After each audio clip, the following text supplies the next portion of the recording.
Bueno, después de haber terminado la pintura barroca en Italia, vamos a pasar a la pintura barroca en Flandes. Bueno, primero tenemos que recordar que toda la zona de Holanda y Flandes durante todo el siglo XVI perteneció a la corona hispánica. Y hay que situarla en el contexto de los problemas religiosos que asolaron Europa en aquel momento, con el luteranismo, el calvinismo, que ya hemos estado viendo. Bueno, esta zona que pertenecía a la monarquía hispánica va a sufrir una guerra porque una Holanda o las Provincias Unidas, que vamos a tener posteriormente, se van a convertir al calvinismo, mientras que la otra parte van a mantenerse dentro de la corona dentro del catolicismo, ¿vale? De manera que el tipo de arte que se va a dar en Holanda va a ser al que se va a dar en la zona acá. Si vamos pasando,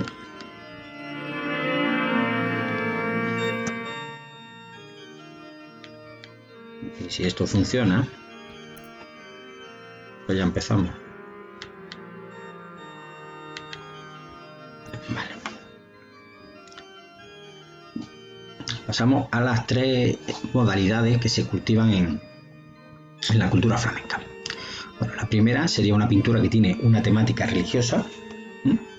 Como ya hemos visto, el barroco tenía un punto de propaganda para atraer sobre todo a esos fieles, los fieles católicos que se habían marchado a otras confesiones como la anglicana, la luterana o la calvinista.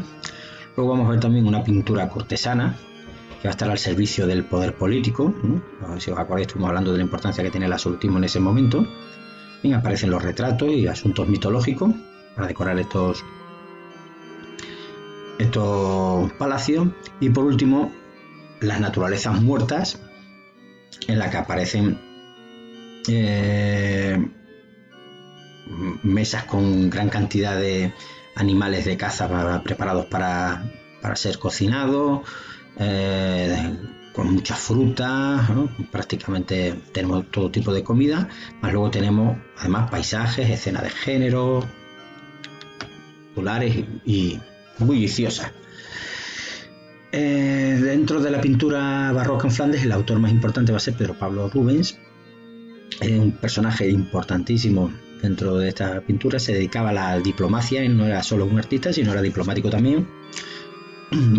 Gracias a ese trabajo que tiene como diplomático va a viajar por toda Europa, va a estar en España, en Italia, en Inglaterra, en Francia, y como es diplomático va a estar en contacto con la realeza de todos estos países, por lo que va a conocer el tipo de arte o las grandes colecciones, mejor dicho, que tenían en su propiedad estos monarcas europeos. ¿Cuáles son las características más importantes de su pintura? Bueno, pues las características más importantes que tenemos son las que tenéis aquí: exuberancia y dinamismo. Recordamos que el dinamismo es una de las características fundamentales del arte barroco en general. Formas hercúleas y monumentales, personajes muy musculosos que nos van a recordar a aquellos personajes que representaba Miguel Ángel, por ejemplo la Capilla Sixtina, si os acordáis. Amor al desnudo, con carnes blandas, opulentas, sobre todo en las mujeres, era el gusto que tenía en aquel momento, no tiene nada que ver con el tipo de gusto que se puede tener en la actualidad, en el que prácticamente se premia la delgadez. En aquella época era justo lo contrario, mientras que los hombres eran cuerpos musculosos. Luego un colorido que tiene una gran influencia del arte veneciano, de la pintura veneciana, sobre todo de Tiziano, si os acordáis, colores muy cálidos. Las pinceladas son largas y vibrantes. Y por último, unas grandes composiciones espectaculares, con muchísimas diagonales, líneas curvas, para aumentar ese dinamismo en la obra. Bueno, si miramos las primeras obras de Rubens, de 1600 a 1608, vamos a ver que en esos años está viajando por Italia y lógicamente va a conocer las principales obras de autores como Caravaggio, que ya hemos estudiado, ¿no? El principal artista pintor italiano del barroco, de manera que el tenebrismo de este autor, de Caravaggio, le va a influir de manera importante, como las obras que estamos viendo aquí. Aquí tenemos una obra de Correggio, esta de aquí, un pintor barroco, que este no lo hemos estudiado, pero bueno, más o menos para que comparéis esta obra de Correggio con esta obra de Pedro Pablo Rubens. Esta es la natalidad, esta es la adoración de los pastores, pero prácticamente, si os dais cuenta, es prácticamente una composición muy parecida, con la diferencia de la cantidad de personajes, la entremezcla de cuerpos, pero lo importante que quería que vierais aquí es el tenebrismo, como hay esa influencia tenebrista de Caravaggio y de Correggio en este caso, en la obra de Rubens. Vuelve a Flandes, a Amberes, que hoy en día está en Bélgica, si lo sabéis, y con esas características que ha traído de Italia, lo que vamos a ver es que va a ser encargado de decorar numerosos templos en aquella época, porque hemos visto que hay una lucha entre calvinistas y católicos, y los calvinistas se van a encargar a destrozar muchísimos de estos templos católicos que existían en aquella zona. Así que es Rubens el encargado de volver a decorar todas estas obras.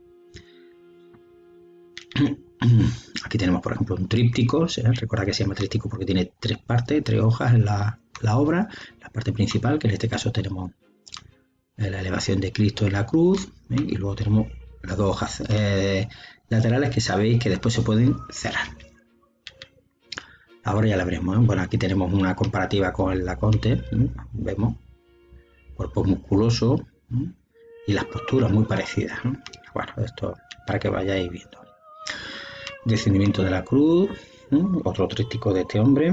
Aquí tenemos la visitación de la Virgen, la presentación del niño al templo, el descendimiento de la cruz. Otra vez tenemos el tríptico, como estábamos diciendo, la influencia tenebrista en este principio de la obra de Rubens, y las composiciones que hemos estado viendo como características generales ya en el barroco, en la pintura barroca, cuando lo vimos hace ya unos días.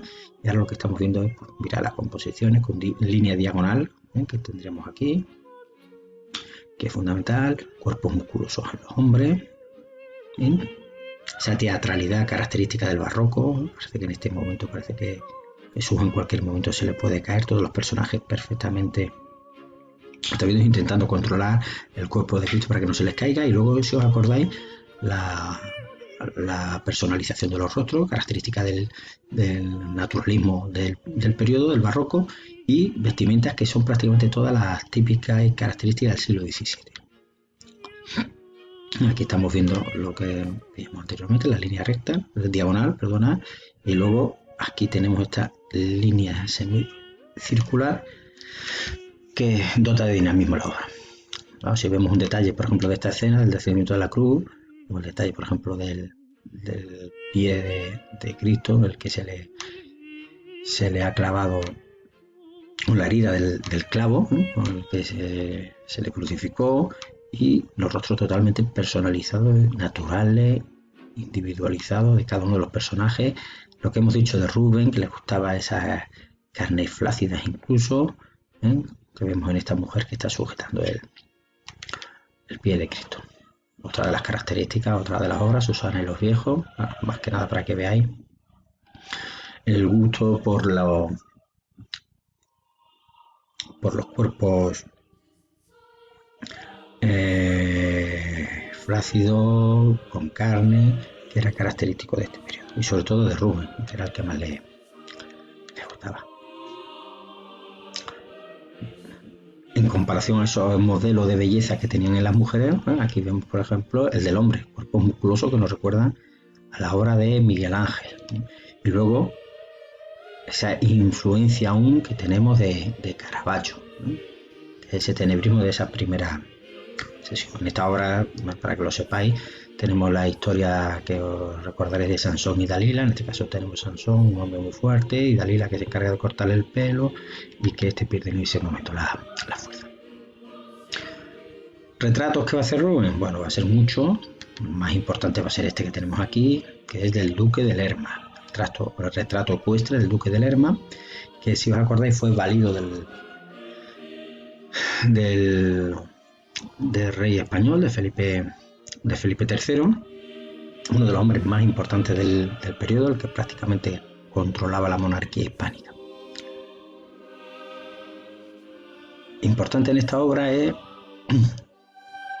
se dé cuenta, La luz prácticamente se centra en el personaje principal, el lerma en el caballo.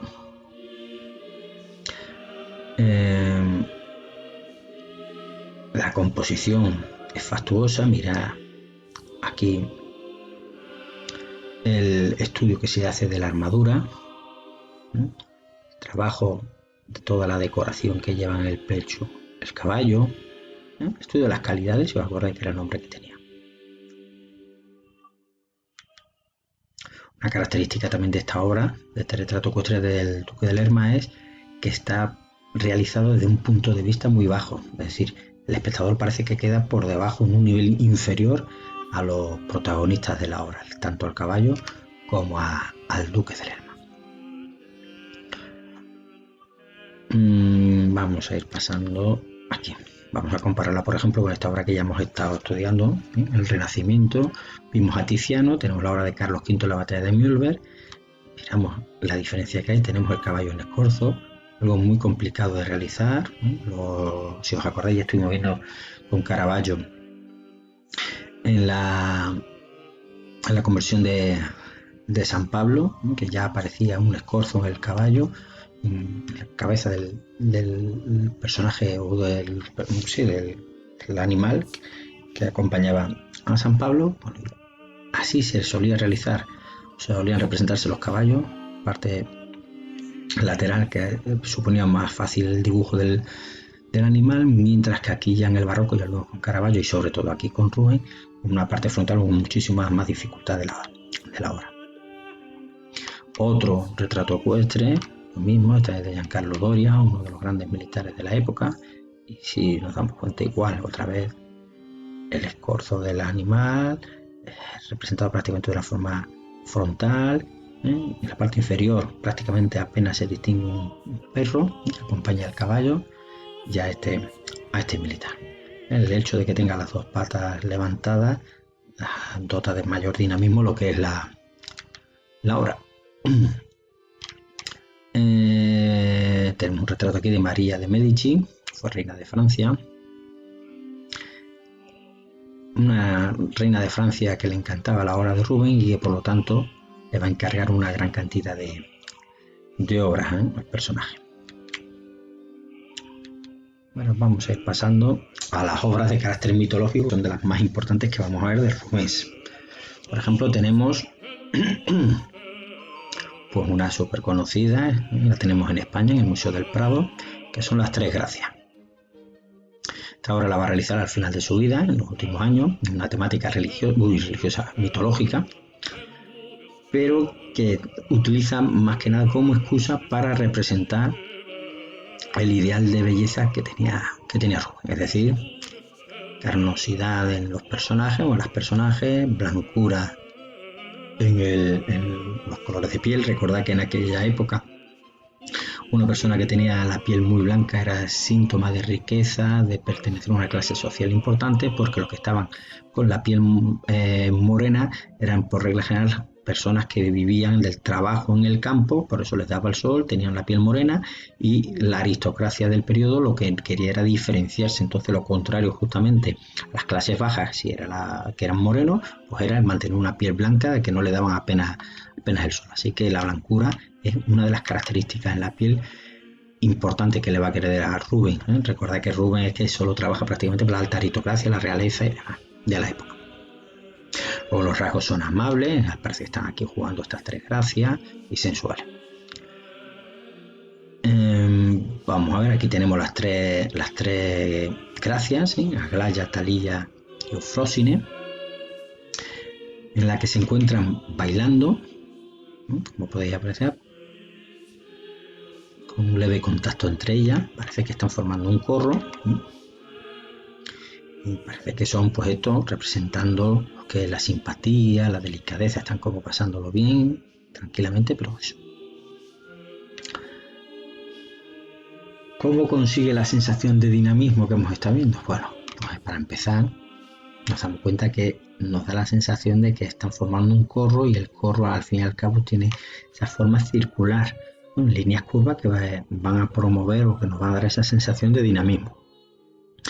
Luego, además, para que veamos que estamos ante un tema mitológico, hay que adornar el paisaje en el que se encuentran estas tres gracias y, por ejemplo, lo vamos a tener con estos adornos, estas guirnaldas que tenemos en la parte superior.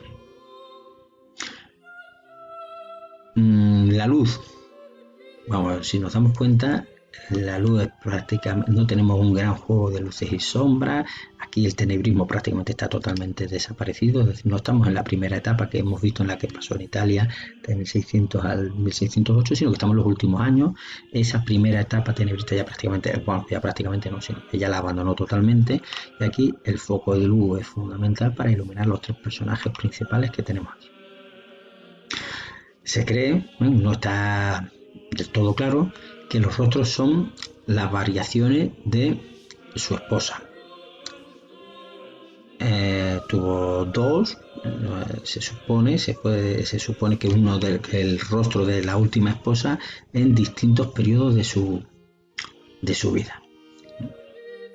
Se casó con una chica que era bastante más joven que él, entonces, ya lo vayáis sabiendo, pues esa gana de vivir, una persona mayor, anciana, que se casa con alguien joven, ese matrimonio le abren las ganas de vivir, y prácticamente toda la temática de estas últimas obras de eso, la alegría de vivir, con mucha luminosidad, fiestas, luces, flores. Es una persona que no está triste, sino justo todo lo contrario, gracias a ese matrimonio que acaba de encontrar.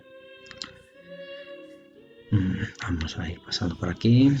Aquí tenemos, por ejemplo, otra obra de Rubens, que sería El juicio de París. Tenemos una temática también mitológica. Lo importante es que veáis, por lo que os pongo, los cuerpos que siguen siendo carnosos, muy blanquecinos, características de la obra de Rubens. Los hombres, en cambio, siguen siendo muy musculosos, desde el principio hasta el final de su obra, con esa influencia de Miguel Ángel, como ya hemos dicho unas cuantas veces. Y luego, muy oscura en la parte derecha de la obra, e igual en la parte izquierda, para que fijemos nuestra vista en el foco de luz que ilumina a dos de estas personajes. Otra obra, en este caso sería El rastro de Proserpina. Miramos aquí predominante las líneas diagonales, si os fijáis, con el cuerpo aquí de Proserpina, de todos estos personajes mitológicos, siempre líneas diagonales, mujeres con cuerpos carnosos, hombres con cuerpos musculosos, una parte de la obra con poca luminosidad, porque esta se va a centrar en el personaje principal, Proserpina.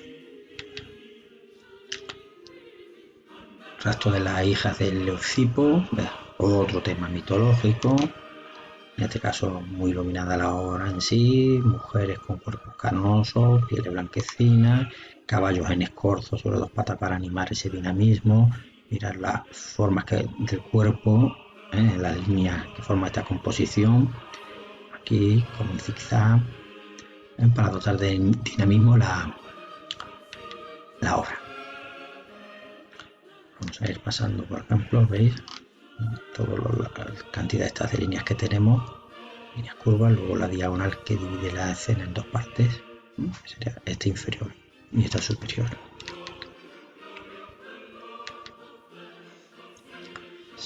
Uno devorando a sus hijos. Después veremos con Goya, hay una obra relacionada con esta que estamos viendo, otro tema mitológico. Vemos el cuerpo del niño también carnoso, que es fino, fondo oscuro. A ver, Rubens hemos dicho que va a trabajar en la parte de los Flandes católicos pertenecientes a la monarquía hispánica, así que no solo vamos a ver cómo estudia o cómo realiza temáticas mitológicas, sino lógicamente va a tener también una importante obra con temática religiosa. Hay dos obras fundamentales que las veremos. Bueno, en este caso tenemos aquí el juicio final, que hace referencia al gran juicio final que hemos visto de Miguel Ángel, encontrado en el frontal de la Capilla Sixtina. Aquí tenemos detalles de la obra. Vemos esto de aquí. Este detalle es este que tenemos en esta parte de la misma. Si os dais cuenta, cuerpos musculosos nos recuerdan a estos de Miguel Ángel. Siempre que aparece el cuerpo de una mujer, si lo veis, son cuerpos carnosos, pieles blanquecinas, aquí lo podéis apreciar perfectamente. La composición, aquí tenemos por ejemplo líneas que forman prácticamente zonas, líneas curvas, dotar de dinamismo, este escudo de los personajes, luego líneas diagonales que dotan de ese dinamismo en la obra. Aquí tenía una comparativa con obra de Miguel Ángel, que se ve la musculatura de estos personajes. Tenemos aquí a Cristo entre los dos ladrones. Sabéis que Cristo es crucificado con otros dos ladrones, a cada uno de sus lados. Aquí el momento que se está representando es el momento en el que un romano, para cerciorarse de que Cristo ha muerto, le va a clavar la lanza de Longinos en el pecho a Jesús, y luego, si nos damos cuenta, escorzos, cuerpos musculosos de todos los personajes, posturas inverosímiles, cuerpo de la Virgen blanco, foco de luz lógicamente en el personaje principal de la obra, que es el de Jesús, caballos en escorzo, que si os estáis dando cuenta, característico siempre en la obra de Rubens.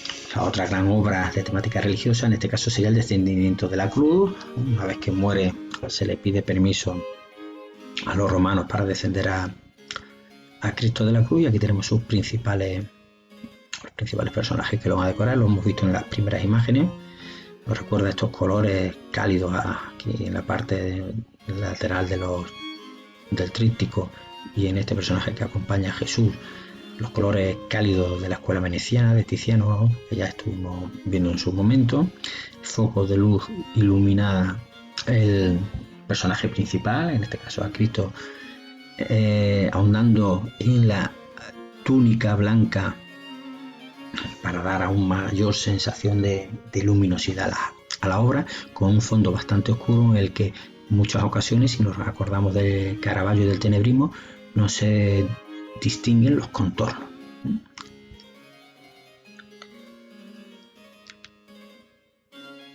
Una piedad, un momento en el que ya se ha descendido a Jesús, y la Virgen María, que en este caso la tenemos aquí, va a coger entre sus brazos el cuerpo de Cristo. Otra de las obras importantes de Rubens, la tenemos aquí, sería la adoración de los Reyes Magos. Vamos a ver si tenemos una imagen que se ve un poquito mejor. No la tenemos por aquí. Bueno, aquí tenemos los camellos, característicos de los Reyes Magos. Una gran cantidad de personajes para dotar de dinamismo a la obra. En un pequeño espacio, muchísimos personajes, cada uno con un rostro totalmente personalizado, el naturalismo que ya hemos estado viendo en su momento. Tenemos personajes aquí caracterizados, que son los personajes romanos, que simbolizan cómo estos van a desaparecer del poder de la época, siendo sustituidos por la Iglesia Católica. Y luego, si nos damos cuenta, cuando hemos estado estudiando la influencia de la escuela veneciana, pues nos volvemos a tener cuenta en este gran manto rojo que tenemos en este personaje, o en el vestido de la propia Virgen María. Otra obra, La danza de los aldeanos, este ya no es de carácter religioso. Si os dais cuenta, dinamismo, prácticamente muchísimos personajes entrelazados entre sí, con esta línea curva, están haciendo como un corro mientras que bailan, ¿verdad? Para dotar ese dinamismo. Recordad que parecen instantáneas, parece que hemos captado, que el autor Rubens en este caso ha captado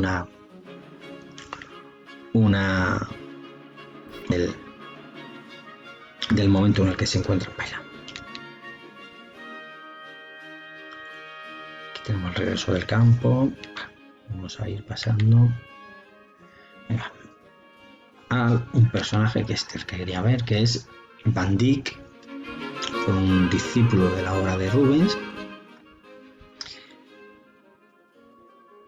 En este caso tenemos un retrato del rey Carlos I de Inglaterra. Carlos I de Inglaterra, que no aparece realmente representado como un monarca, sino más bien como un cazador. Vemos la vestimenta que lleva el personaje, el caballo, de nuevo con esa figura de semiscorzo, no aparece, si os dais cuenta, la típica corona de un rey, no aparece un gran cetro, no aparece montado a caballo, que lo tenemos aquí, sino que a pie, sino que aparece más que nada pues como un cazador, como una persona de clase casi baja, podríamos llegar a decir.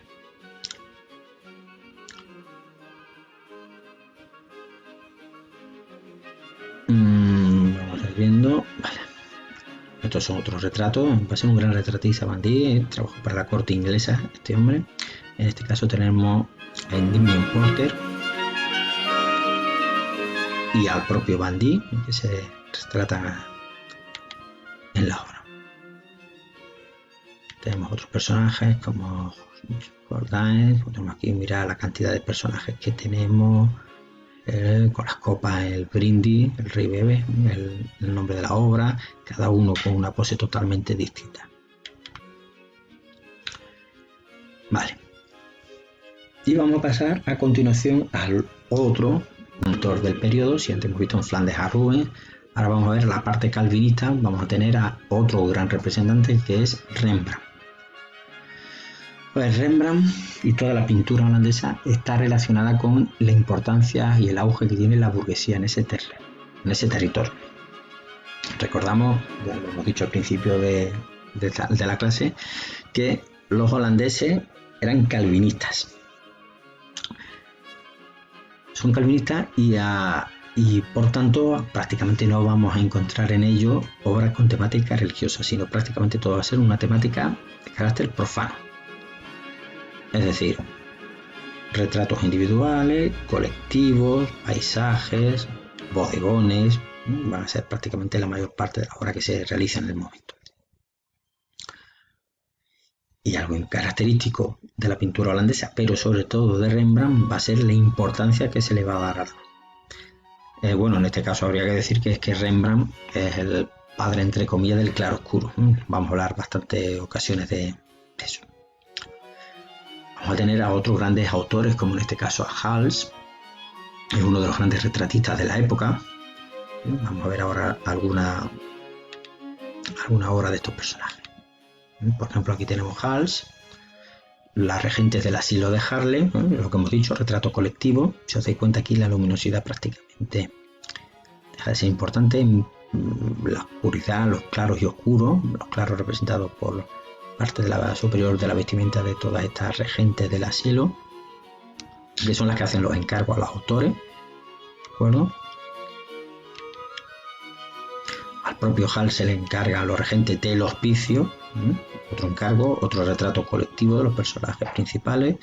Si veis, las vestimentas son nada que ver con las que hemos visto en la zona de Flandes, en la que hemos visto el colorido, nos recordaba la escuela veneciana, porque estamos con los calvinistas, que eran muy puritanos en el sentido de vestir con ropajes oscuros, poco alegres, y lo vamos a ver como características. Mira la obra anterior, ¿no? Mira el tipo de vestimenta poco alegre, taciturnos que llevan estos personajes, incluso los rostros igual oscuros con el de los hombres. Otra obra de Hals, otro retrato colectivo, la milicia cívica de San Jorge de Haarlem. Rostro sí que tiene esta característica barroca de rostros individualizados, líneas diagonales para dar esa sensación de dinamismo. Si lo comparamos con las obras románicas, cuando vimos la isocefalia, aquí de isocefalia no tenemos nada, en distintas alturas, distintas poses de los distintos personajes. Algo interesante de esta obra es que miremos la mesa, el mantel blanco, el trabajo que tiene, ese estudio de las calidades que tenemos en esta parte, la cantidad de alimentos que tenemos sobre la mesa, que parecen que en cualquier momento cualquiera de estas piezas de fruta, de vaso, platos pueden caerse de la misma, de la obra. Si os acordáis, este mismo argumento de que nos dé la sensación que se puede caer algo de la mesa ya nos lo ofreció Caravaggio en la cena de Maús, con ese plato justamente al borde, parecía que en cualquier momento se podía caer, para romper el equilibrio y la armonía de la obra. Pues lo vamos a ver aquí también, está de Hals. Otra, la flaca compañía o la compañía del capitán René Arrel. Otra vez una gran cantidad de personajes. Las lanzas que sirven para dotar de dinamismo lo que es la obra. Distintos colores en los ropajes. Personaje principal vemos con unos colores distintos para que centremos la atención en él. Y luego el resto de personajes con algunas armaduras, vestimentas oscuras, con las bolillas de color blanco para resaltar. Y luego, importante, el estudio que se hace de las sombras, que como veis, lo vemos en el suelo, sirven también para formar distintas líneas que nos doten o que doten la obra de dinamismo. Luego se forman como grupos. Aquí tenemos como que parece que forma un grupo, con estos personajes parece que lo cierran, aquí parece que tenemos otro grupo de personajes, aquí tenemos otro grupo de personajes, que es grupos cerrados, pero que en conjunto se unen para formar una obra.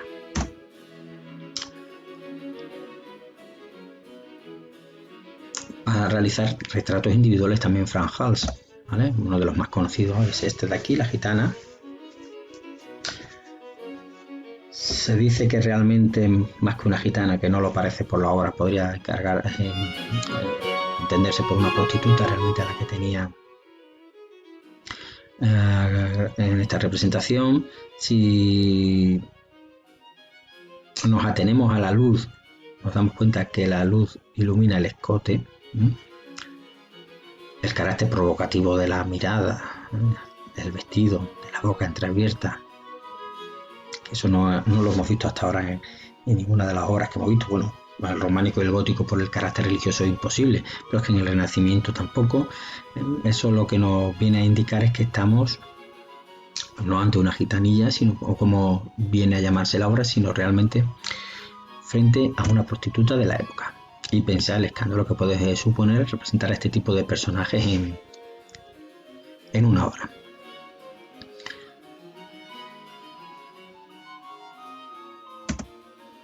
Vamos a empezar a ver la obra de Rembrandt. Estos son autorretratos con las principales características que vamos a encontrar en su obra. Por la primera tenemos que se inspira siempre en la realidad. Incluso en las pocas obras religiosas que hay, se va a inspirar en la realidad, en lo que aparece. La pincelada que utiliza es muy suelta, lo vamos a ver luego en la obra. Hay una luz dorada para darle un foco de atención a los personajes principales que queremos o que quiere el autor que nos centremos.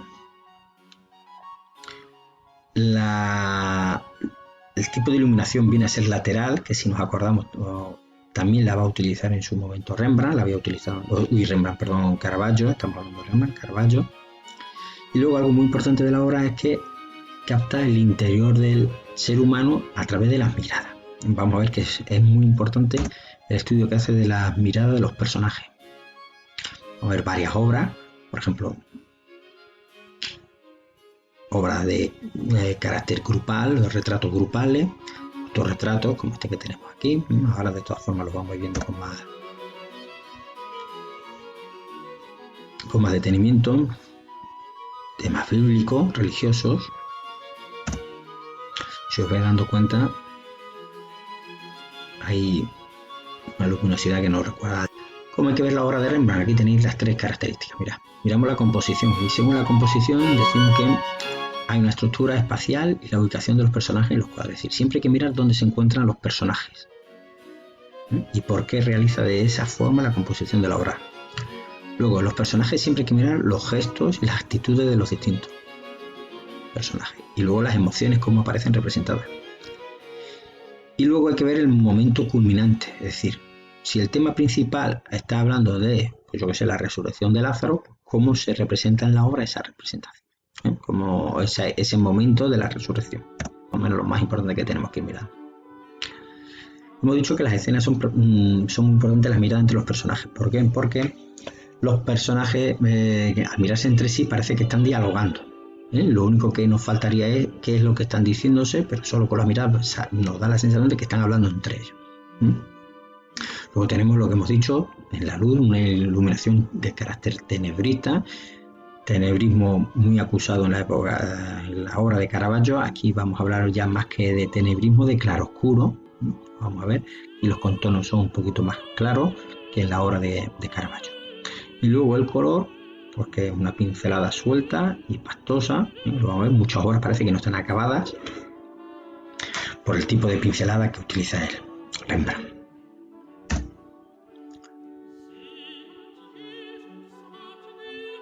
Vamos a ir viendo por aquí. Aquí tenemos autorretratos de Rembrandt, distintos momentos de su vida. Juventud, no sé, son momentos de madurez. ¿No? ¿Os dais cuenta la luz dorada que hemos dicho ya que emana de muchos de los personajes? Aquí igual. La mirada, parece por ejemplo en esta obra que el propio Rembrandt está mirando al espectador, parece que quiere comunicarse con nosotros. Aquí igual. Las miradas son muy importantes. Aquí tenemos en esta otro autorretrato, en este caso uno de los últimos, en la vejez, a finales de la vida del personaje. Si lo comparamos con los anteriores, juventud, madurez, aquí ya la vejez, nos da la sensación de solitario, de un hombre que se encuentra aislado totalmente. Si os dais cuenta, aparece aquí un lienzo que es sobre el que va a pintar está pintando el personaje. Bueno, no lo hemos dicho, y otra vez las luces doradas, o la luz que parece ser de tipo dorado, y el gorro que tiene sobre su cabeza, que sirve para centrar la mirada del espectador. Como tenéis aquí, más de 100 obras aparece autorretratado el propio Rembrandt. Aquí otra vez una de esas etapas de envejecimiento. El estado psicológico del personaje es importante. En este caso se encontraba hundido porque sus asuntos no marchaban excesivamente bien. La propia iglesia calvinista a la que él pertenecía lo había condenado por vivir sin matrimonio, sin estar casado con Hendrik Stoffel, como lo tenéis aquí.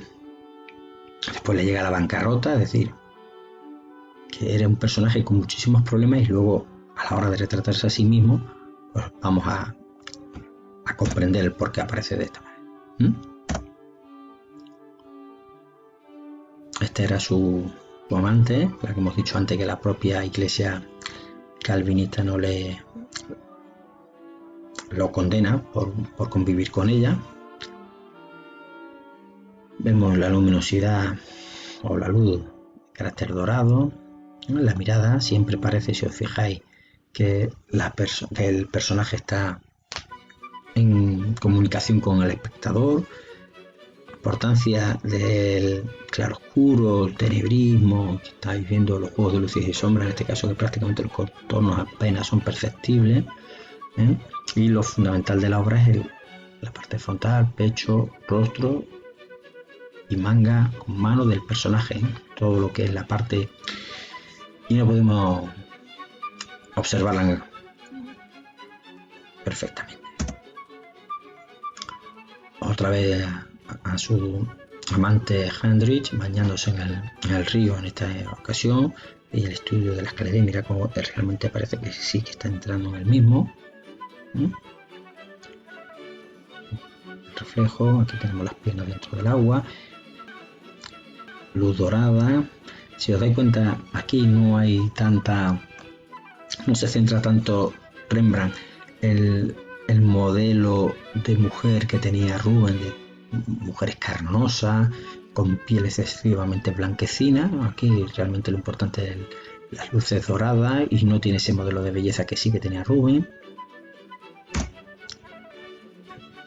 Otro personaje, Jan Six. Esta es una de las grandes obras de Rembrandt, que son Los síndicos de los pañeros, un retrato colectivo, calvinistas.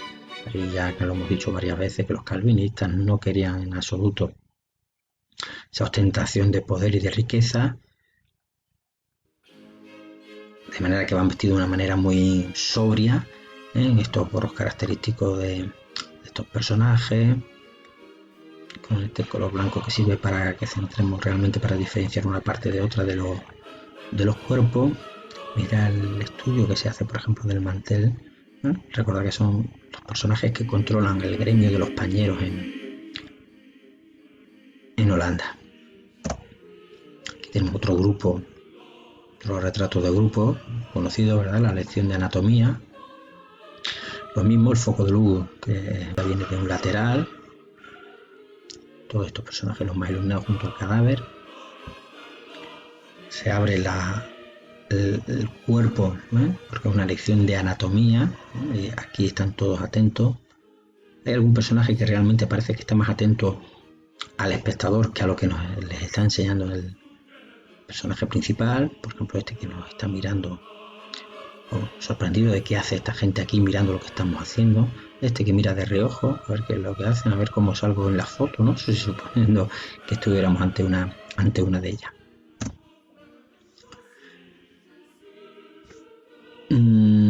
Vamos a ver. Esto era el gremio de cirujanos. Estamos ante una clase de, como el brazo se está viendo. Hemos visto que los grupos, los gremios, eran realmente los que dotaban de riqueza a los artistas, que eran los grandes mecenas de la época. La iglesia no existía y la casa real tampoco existía en Holanda, de manera que gracias a estos gremios muchos de los artistas de Holanda y pues, provincias unidas, como se les llamaba, van a sobrevivir. Si os dais cuenta, los personajes, características barrocas, son representados cada uno de manera individual. El pintor es muy cuidadoso en la representación, cada una de las emociones que muestran cada uno, como hemos dicho, esto por aquí parece sorprendido que hace aquí estos espectadores mirándonos, estos están ensimismados con las explicaciones del cirujano y este en cambio parece que mira de reojo al espectador a ver qué es lo que están haciendo. Aquí por ejemplo vemos la disección del brazo, veis cómo se abre, las tijeras, el estudio de las calidades como una parte más oscura que la otra, la sensación de metálico que nos da aquí. Esta es otra obra, en 1600 antes, nada tiene que ver esta obra de la otra. En cuanto a la dificultad que tenía el hecho de aquí se hace ese estudio del cuerpo humano con un esqueleto, pero aquí se está diseccionando en directo un cuerpo, piensa que estamos en el siglo XVII, algo bastante extraño para la época, bueno, en el mundo católico eso sería prácticamente una herejía, mientras que los calvinistas sí que lo ven como algo normal y tan normal como que se permite que se haga una obra respecto a ella. O la otra gran obra que realiza de un grupo colectivo Rembrandt es esta que tenemos aquí, La Ronda de Noche, que ahora vamos a verla con más detenimiento. Vamos a ver aquí. Si os dais cuenta, escena oscura, un gran portalón que tenemos por aquí, que no se ve muy bien. Y luego tenemos que aparece un potente rayo de luz que ilumina a una serie de personajes trasera y este en la parte frontal.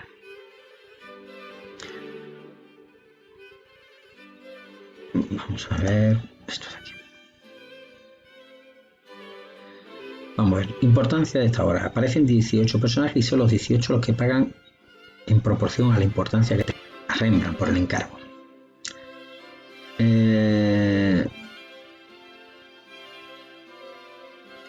Cuanto más importante eres, un lugar más predominante vas a tener en la obra, por ejemplo, estos personajes que tenemos aquí, y por lo tanto más vas a pagar. ¿De acuerdo?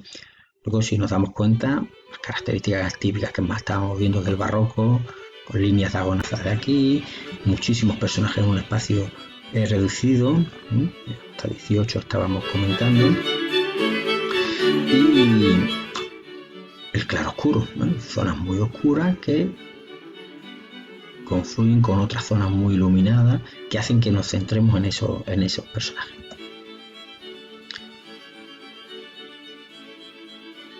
Vamos a ver. Aquí tenemos tres ejes, uno horizontal que sería esta línea como tenéis aquí representada, ¿vale? Una serie de personajes están superiores y luego otros inferiores. El eje principal, los personajes principales los tenemos en la parte inferior. Luego tenemos un eje vertical, es decir, si dividimos la obra vertical a la derecha, a estos personajes con tambores, entre otras cosas. Aquí tenemos a otros cargando armas en la parte izquierda. Las diferencias son entre los dos, el eje lo marca realmente la divisoria entre los dos personajes principales. Y luego tenemos este eje diagonal, ¿vale?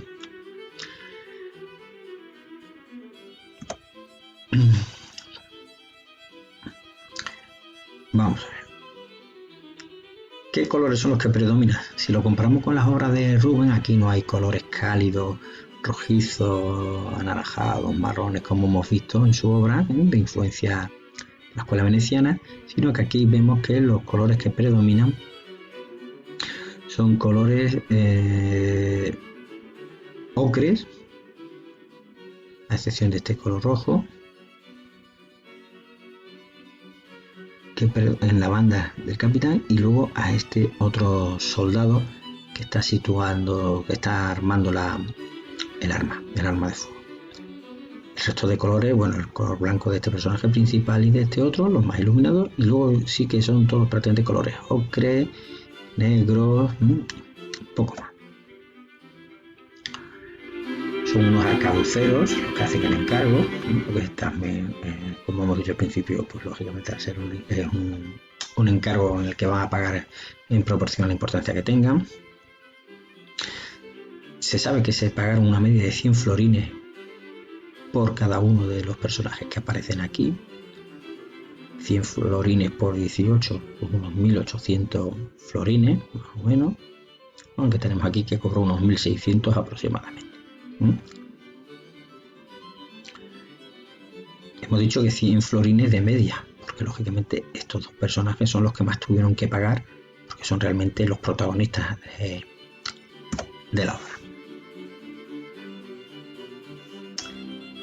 Esta obra sigue siendo propiedad del ayuntamiento de Ámsterdam, porque los arcabuceros era una institución perteneciente al ayuntamiento. En este caso, como para que lo comparéis, la policía local, que depende del ayuntamiento. Si se le hace un encargo de obra a un artista en la actualidad para que represente a los policías locales, pues esa obra va a pertenecer al ayuntamiento, que para eso lo ha pagado. Pertenece al ayuntamiento, pero se encuentra en el Rijksmuseum con préstamo, ¿vale? Como un préstamo sin necesidad de pagar a cambio. Es importante saber de esta obra, para que veáis hasta dónde llegaba la cosa, que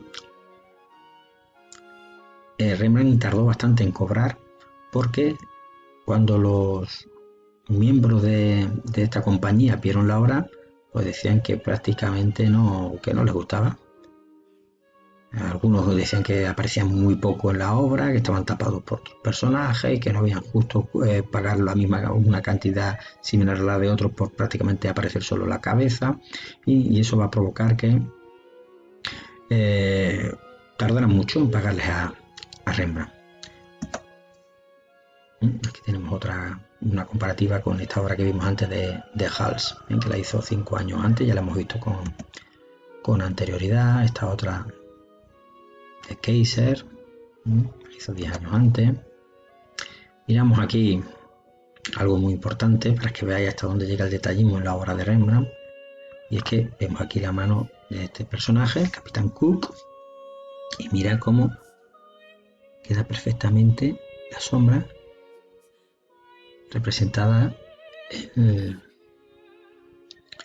el alférez, teniente Rittenburg. El estudio de las calidades, mira esta parte metálica, la riqueza de los vestimentos que llevan, pero sobre todo eso, centrado en la importancia, en cómo trabaja Rembrandt, que hasta en un mínimo detalle en el que ni nos fijaríamos, como la sombra de esta mano, por foco de luz, resulta que aparece representada perfectamente aquí.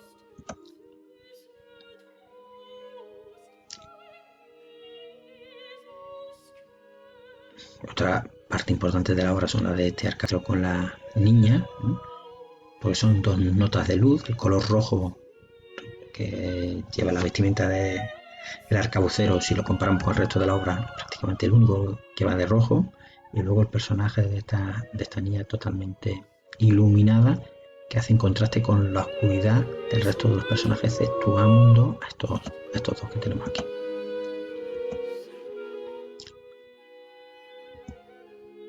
Y lo vamos a dejar ya, ¿vale? Lo dejamos aquí y ya mañana continuemos con la obra.